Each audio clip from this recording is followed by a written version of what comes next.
Outro organismo indesejável que vem também e se proliferando em todo o Brasil e que hoje é um caso de saúde pública também, não só em São Paulo, mas nas 5 regiões do Brasil, Norte, Nordeste, Sul, Sudeste e Centro-Oeste, é o Titius cerulatus, vulgarmente conhecido como escorpião amarelo, um aracnídeo peçonhento e que é responsável por dezenas de mortes, não só em São Paulo, mas no Brasil inteiro. Esse animal tem um poder, possui um veneno neurotóxico que, dependendo das condições nas quais esse veneno é introduzido na sua vítima, pode ser fatal para nós seres humanos. Os escorpiões amarelos, eles também realizaram o mesmo caminho, muito parecido que do mosquito Aedes aegypti. Historicamente, esses organismos viviam no ambiente silvestre, viviam nas matas, viviam em locais onde eles eram praticamente, não eram incomodados. Acontece que, como eu falei no final da aula anterior, eu costumo dizer, a maior praga do planeta, pessoal, somos nós, seres humanos. Na região aqui de Barueri, Santana de Parnaíba, Ferraz de Vasconcelos, Santana, você tem ainda a presença de imensos latifúndios, de terrenos, que as construtoras, as empreendedoras, as incorporadoras, empreendedoras e incorporadoras, vêm comprando essas áreas e fazendo o quê? Construindo condomínios residenciais, condomínios corporativos, fábricas, indústrias, universidades, galpões de logística. Pensem comigo, qual é o motivo, professor, de que esses organismos, que os escorpiões amarelos, são hoje notados em plena Avenida Paulista? Se a gente sair para uma inspeção na Avenida Paulista, na Avenida Brigadeiro Faria Lima, a gente consegue identificar e coletar dezenas de animais. Todos esses animais foram coletados aqui em São Paulo. Olha a quantidade de escorpiões que a gente tem no formol.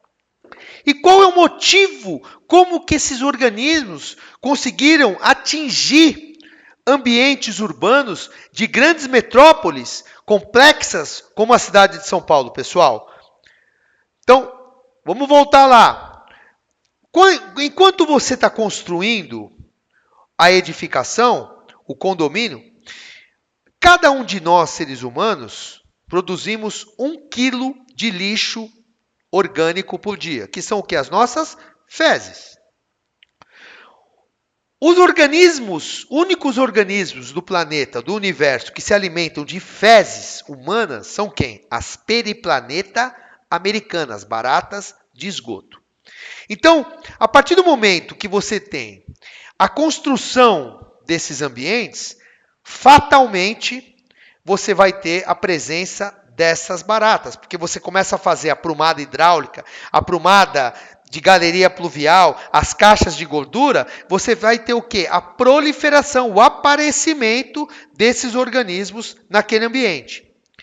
Dessa forma, esses escorpiões que viviam na mata começam a se aventurar naquela determinada prumada. Primeiro, não possuem o quê? Predador.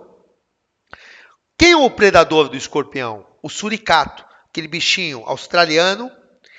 Galinha se alimenta do escorpião? Sim, se alimenta, mas é uma boa ferramenta para controlar escorpião? De forma alguma, porque a galinha tem hábito diurno e o escorpião tem hábito noturno. Então, um organismo não encontra o outro. Então, a partir do momento que esse bicho, que esse aracnídeo, se aventura naquele determinado local, onde as baratas estão presentes, haja vista que a principal fonte de alimento do escorpião amarelo são quem? As baratas. Então, eles se aventuram naquela prumada atrás do alimento deles. Esses animais têm hábito noturno. A atividade do escorpião, ela fica... a melhor hora de atividade do escorpião, ela é entre 1 e 2 horas da manhã e vai até as 4 horas no máximo. É um organismo muito pequeno, então ele tem uma atividade pequena. A hora de descanso dele toma a maior parte do dia, dos qual eles saem para buscar alimento. Então, quando isso acontece, primeiro, eles não têm predador. É aquilo que eu falei na aula de Aedes. Quando você tem água, abrigo, alimento e acesso, esses animais passam a ocupar um ambiente que antes não era deles. E a partir do momento que isso acontece, o fato da primária... sempre, como eu falei, a exposição nossa nos meios de comunicação, redes de televisão, jornais, revistas, sempre essa pergunta me é feita. Mas qual que é o motivo de ter tanto escorpião? Qual que é o motivo de ter tanto mosquito em São Paulo? São diversos fatores dos quais eu já falei, então, mas o principal deles, a primariedade do setor. Você tem empresas generalistas e poucas empresas de controle de pragas especialistas, que são as chamadas dedetizadoras, na qual eu odeio esse nome. Dedetizador, esse nome não existe. O termo correto é uma empresa de controle integrado de pragas.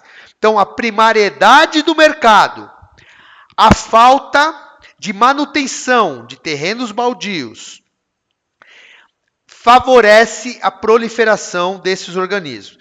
Quando eu digo a primariedade do mercado, é por um único e simples motivo, pessoal. O escorpião amarelo, ele é um aracnídeo, ele não é um inseto. Então, por exemplo, em edificações nas quais são nossos clientes, a gente jamais aplica inseticida na prumada hidráulica, na caixa de gordura. Por quê? Porque a gente não quer controlar a barata? Não, pessoal, não é por isso. Primeiro, que a gente não deve fazer isso, é porque é um ambiente absolutamente ermo, sujo. Então o princípio ativo do inseticida não adere ao substrato por causa da sujeira. Segundo, as baratas que ali estão fazendo o papel delas, ou seja, se alimentando de dejetos orgânicos que servem de alimento, de fezes, de material em decomposição, que servem de alimento para as mesmas. Ah, professor, é por isso que não se deve... Mas não é por isso que você não se deve aplicar inseticida em caixa de gordura, em galeria de esgoto, de jeito nenhum. É pelo simples fato, e esse é o motivo de você ter escorpião hoje no Brasil inteiro, causando dezenas de mortes, e eu na segunda parte da aula vou falar do manual de boas práticas para você evitar de ter escorpião em casa, eu vou falar dos sintomas que você deve ficar atento para você se dirigir a um posto de saúde, ao Hospital Vital Brasil, no caso de estar em São Paulo, a uma UBS, uma unidade básica de saúde, para ser ministrado o soro anti-escorpiônico. Então, por que você não deve jogar inseticida? Ouçam, em hipótese alguma, a não ser que você tenha um biólogo acostumado e que tenha o protocolo adequado de executar esse controle. Porque os escorpiões amarelos, ele tem um caráter excepcional na sua reprodução. Esses organismos, os escorpiões amarelos, quando estão estressados, e o que causa estresse no escorpião? Você pisar nele e não matar, você quebrar um par de patas dele, você jogar inseticida e ele ficar cego, ele tem 2 pares de olhos, então ele tem olhos na parte superior da cabeça dele. Então, se esse animal fica estressado, ele entra em processo de reprodução assexuada, denominada partenogênese, ou seja, esse organismo fica absolutamente liberando 30 vezes, número que é às vezes moderado, mas pode ser volátil, ou seja, a gente nunca sabe o número de descendentes que ele pode produzir. Então você pode ter um escorpião partenogenético que entrou em processo de reprodução assexuada, liberando naquele determinado local 20, 25, 30 novos escorpiõezinhos. E aí você tem uma superpopulação de escorpiões naquele determinado ambiente. E quando isso acontece, como eu falei no caso do Aedes, eles adentram nos veículos de transporte, eles ficam escondidos em caixas de alimentos, em equipamentos eletrônicos, em caixas de transporte, e eles começam a ocupar e a se proliferar dessa forma naquele determinado local. Isso que eu estou passando para vocês, assim como no Aedes, se vocês colocarem durante lá e tiverem curiosidade de colocar biólogo Randy Baldresca, escorpiões, eu falei agora no Jornal da Record acerca de um menino que tomou uma picada no pé e que sucumbiu, ou seja, morreu. Você imagina, uma criança em Campo Grande morreu com picada de escorpião. Por quê? Porque esses organismos indesejáveis, esses aracnídeos peçonhentos, possuem um veneno neurotóxico que é capaz de matar o ser humano. Dos aracnídeos peçonhentos, que são escorpiões, aranhas e lacraias, e os insetos peçonhentos, são vespas, por exemplo, não são capazes, aranhas, lacraias e vespas, de fazer uma criança, uma pessoa morrer. Já os escorpiões amarelos, através de 4 principais fatores que eu vou enumerar, dependendo do local da ferroada. Essa ferroada perto da cabeça ou perto do coração, da quantidade de veneno inoculado. Quanto de veneno foi inoculado na ocasião da picada? Eu, no programa do Jô, pude mostrar o nível de agressividade desses aracnídeos quando você mexe com eles, quando você incomoda eles. Na verdade, não é um ataque de escorpião, é a sua autodefesa. O escorpião não te ataca, ele se defende de você. É diferente. O escorpião, uma aranha, uma serpente não te ataca. Ela se defende da sua incomodação. Ela, quando se sente agredida, invadida o seu espaço, ela te pica. Ela se defende. Então, dependendo da quantidade de veneno inoculado, dependendo da condição da vítima, uma criança de até 3 anos de idade, ou uma pessoa idosa, debilitada, e do último tempo de repasto desse animal, ou seja, a última vez que o escorpião se alimentou, essa ferroada é fatal. Essa ferroada é fatal no Rottweiler, por exemplo, no seu animal doméstico. Então, é muito complicado você identificar os locais de acesso desse aracnídeo peçonhento na sua residência, por exemplo. Então, é manual de boas práticas, é você evitar de deixar lixo acumulado no fundo do seu quintal, saco de cimento, lenha para fogueira, tijolos, você não deixar esse material acumulado porque isso serve de esconderijo para esses organismos. Você naqueles ambientes onde você tem presença de casos que na verdade estão espalhados pelo Brasil inteiro, você fazer uma prévia inspeção em tapetes, carpetes, cortinas, roupa de cama, o berço da criança, sapato, chinelo, calça, meia. Você fazer uma inspeção para você não ver, para você não ter esse aracnídeo que durante a noite ali se escondeu, para se abrigar para a próxima atividade do dia seguinte. Então, você não deixar a louça amanhecida do dia para a noite na sua residência para evitar o quê? Aparecimento de barata.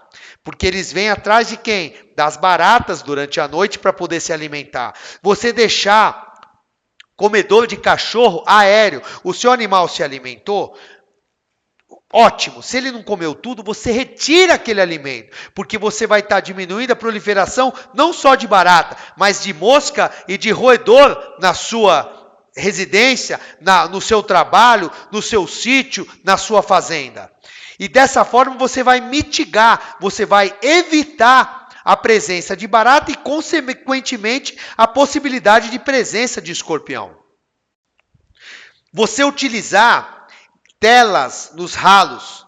Esses organismos peçonhentos, ele tem capacidade de escalar. A gente tem casos aqui em São Paulo de escorpiões que foram encontrados até o 6º andar de um edifício. Aquela parede rugosa, diferentemente da parede do meu laboratório aqui. Aliás, eu convido vocês a estarem conhecendo, a gente possui o laboratório mais completo da América Latina no que diz respeito de espécies de animais sinantrópicos. Se vocês estiverem em São Paulo, são meus convidados para virem conhecer o nosso laboratório. Se for uma parede lisa, como o do meu laboratório, ele não escala, mas se for aquela parede trabalhada, rugosa, o escorpião, com as suas patas, ele tem capacidade de escalar. Então ele consegue escalar uma aprumada hidráulica, por exemplo, o ralo de um banheiro, o ralo de uma cozinha, o ralo de um quintal. E dessa forma você vai diminuir a probabilidade de encontrar esse organismo na sua residência. E quais são os sintomas? O que você deve fazer se você encontrar um escorpião desse na sua casa? Você tem que utilizar ferramentas adequadas para você, de fato, aniquilar esses animais. Com uma bota, você utilizar uma ferramenta como essa, de cabo longo, por exemplo, você tem uma pinça longa para você poder utilizar e coletar o animal. Você pode colocar ele, inclusive, no caso de uma suspeita de acidente, colocar ele num vidro com formal, com uma pinça como essa, por exemplo, e levar para o Instituto Butantan. Então, e dessa forma, agora, se você for ferroado, graças ao bom Deus, 60% dos acidentes com escorpiões não acarretam mortes. Olha, é um dado alto, 60%, 65%, segundo a literatura. E quando eu falo aqui segundo a literatura, pessoal, tudo que eu passo para vocês não é o que eu acho, é baseado em teses de mestrado, de doutorado, do Instituto, do Hospital Vital Brasil, do Instituto Fiocruz, da USP, da Unicamp, da Unifesp, os maiores especialistas de escorpiões, a gente tem acesso. Eu estou na USP praticamente há mais de 20 anos, eu praticamente nasci dentro da USP, eu tenho 53 anos, eu falo com o chefe do departamento de aracnídeos peçonhentos, Dr. Edgar, da USP, que é meu amigo, é o doutor, assim como o Dr. Gladstone da zoonose, é meu amigo. Então, essas informações que eu passo são informações quentes, que vocês devem e podem acreditar sem medo. Por quê? Porque eu não estou falando o que eu acho, eu estou falando aquilo que eu estudo, que eu tenho prova. Porque essa aula, essa matéria pode ir para qualquer pesquisador do Brasil e do mundo, porque eu tenho como provar isso que eu estou falando. E os sintomas de uma ferroada de escorpião são, primeiro, uma dor terrível. Você tem uma dor muito forte, você tem vontade de amputar o braço no caso de uma picada na mão, por exemplo. E a ferroada, como eu falei, ela é fatal quanto mais próximo da cabeça e do coração. O menino do qual eu falei no Jornal da Record, que essa matéria está disponível no meu canal no YouTube, biólogo Randy Baldresca, ele morreu por quê? Lembra que eu falei? Dependendo do último tempo de repasto, a última vez que o animal se alimentou. Porque se o escorpião, ele consegue ficar até 60 dias sem se alimentar. Então, se acontece isso, e ele está com aquele veneno super, hiper, ultra concentrado, quando ele ferroa, não importa se é no pé ou se é no joelho, o nível de toxicidade do veneno pode ser fatal para a criança. E foi o que aconteceu lá em Campo Grande. Então, eu discorri a respeito desse assunto lá. Então, dor muito intensa. Você pode ter uma variação de pressão. Você pode ficar tonto, quase desmaiar. Uma variação de pressão. Você começa a ter um suadouro, uma palpitação no peito. Agora, palpitação no peito, suadouro, queda de pressão, além da dor, e esse principal fator, o regurgitamento do alimento. Você começa a passar mal, querer vomitar, é porque o caso é muito grave. Você precisa se dirigir imediatamente a um centro de zoonoses, a uma universidade, a um hospital especializado, a uma UBS, a um serviço de urgência para você adotar os primeiros socorros, que é o quê? A administração do soro anti-escorpiônico, que é o soro que combate o efeito do veneno do escorpião no organismo. Diferente do soro antiofídico, que é no caso de acidente com serpente, pessoal. Não confunda soro anti-escorpiônico, soro contra veneno de escorpião, e soro antiofídico, soro contra veneno de serpente peçonhenta. Já, como eu falei, aranha e lacraia, você tem uma picada, por exemplo, de Phoneutria nigriventer, aranha armadeira. Ela é venenosa? É, mas ela tem o poder de causar o óbito? Não, em hipótese alguma. O veneno dela não é tão neurotóxico como o do Titius cerulatus. A lacraia é a mesma coisa, a vespa é a mesma coisa. No caso do escorpião, esses animais possuem um veneno neurotóxico potentíssimo, é uma das 3 espécies de escorpiões mais venenosos do mundo, perdendo apenas por escorpião australiano e por escorpião africano, mas que não possuem esse caráter sinantrópico, ou seja, não são encontrados no ambiente urbano como o nosso escorpião amarelo é comumente visto. A gente saiu agora, recentemente, numa captura de escorpiões na Zona Norte, nós coletamos aproximadamente 60 animais. E muitos deles estão fixados aqui. A gente encaminha esses animais para o Instituto Butantan para ser retirado o soro anti-escorpiônico, para ser retirado o veneno, para ser produzido o soro anti-escorpiônico e absolutamente depois desse momento a gente recebe alguns espécimes que servem como amostras que ficam aqui no nosso laboratório. Então veja, o escorpião amarelo hoje, como que você se previne? Além de você fazer e adotar manual de boas práticas, você contratar um biólogo, você contratar uma empresa especializada na qual tenha experiência para lidar com esse aracnídeo peçonhento. Porque você tem que ter um conjunto de ações, um conjunto de princípios ativos que possam trazer e atingir o seu objetivo, que veja, é o controle da presença desses animais num determinado ambiente e jamais a sua erradicação. A partir do momento que os animais sinantrópicos entram no ambiente urbano, você nunca mais erradica, você não consegue exterminar a sua presença mais. Haja vista que você tem barata, você tem pombo, você tem formiga em todas as regiões do mundo, você tem cupins em todas as regiões do mundo.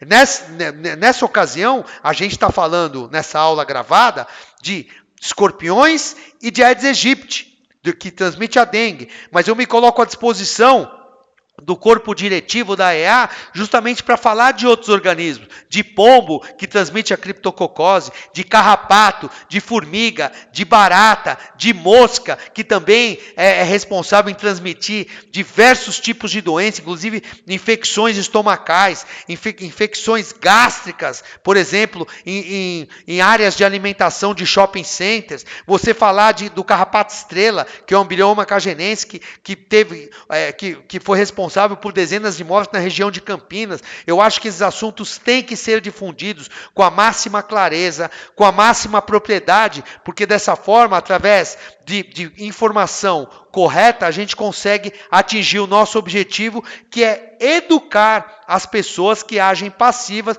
diante de um problema que é muito sério. Então, os escorpiões, eles estão totalmente adaptados no ambiente urbano, assim como os mosquitos Aedes aegypti. Então você não consegue mais erradicar. Eles adentraram no ambiente, se deram muito bem e não vão mais embora. Como a Covid. A Covid se transformou numa gripe agora. Você tem gente, o sintoma da doença ficou amenizado, porque a gente tem um efeito de rebanho, né? Muita gente adquiriu, muita gente desenvolveu anticorpo, mas ainda você tem gente pegando Covid. Isso você vai ter para sempre. Você tem gente pegando H1N1, às vezes mais forte, às vezes mais fraca.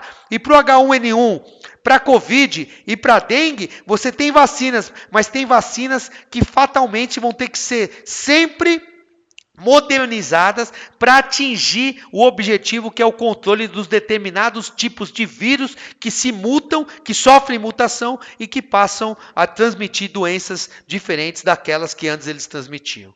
Então eu espero que eu tenha atingido o objetivo de todos através dessa aula. Essa aula eu gostaria que fosse assistida pelo maior número de pessoas possível. Eu fico à disposição de vocês para esclarecimento de dúvidas, para esclarecimento de questões, como eu falei, não só de escorpiões, de aranhas, mas de qualquer assunto ambiental, de qualquer assunto que seja capaz de fazer com que a informação correta chegue a todos. Foi um prazer estar com vocês. Eu me despeço aqui nesse primeiro momento, mas espero que tenha atingido o objetivo de todos, que é, como eu falei, informar, educar, elucidar questões claras e objetivas acerca desses organismos indesejáveis que, veja, estão presentes não só aqui em São Paulo, mas em todo o Brasil. Hoje os escorpiões já estão sendo notados em outros países, como Argentina, como Chile, como Uruguai, como a Venezuela, e é o nosso escorpião aqui, o Titius cerulatus, que é oriundo daqui, é endêmico daqui, é local daqui. Ah, mas como que ele chegou nesses países? Através de avião. Ele vai escondido na bagagem, ele vai escondido na mercadoria. Esse livre comércio que você tem, ele vai num navio de transporte, onde você coloca caixas, ou você coloca equipamentos, eles se escondem, não são notados, e quando você coloca esse material no seu local de destino, eles praticamente à noite saem, não são vistos e acabam se tornando um caso de saúde pública. Então, mais uma vez, muito obrigado, espero que tenha atingido o objetivo de todos. Um forte abraço e aqui vai um salve para vocês, biólogo Randy Baldresca. Por favor, na dúvida, entre em contato conosco, será um prazer compartilhar com vocês todas as informações que possuímos. Muito obrigado, até logo.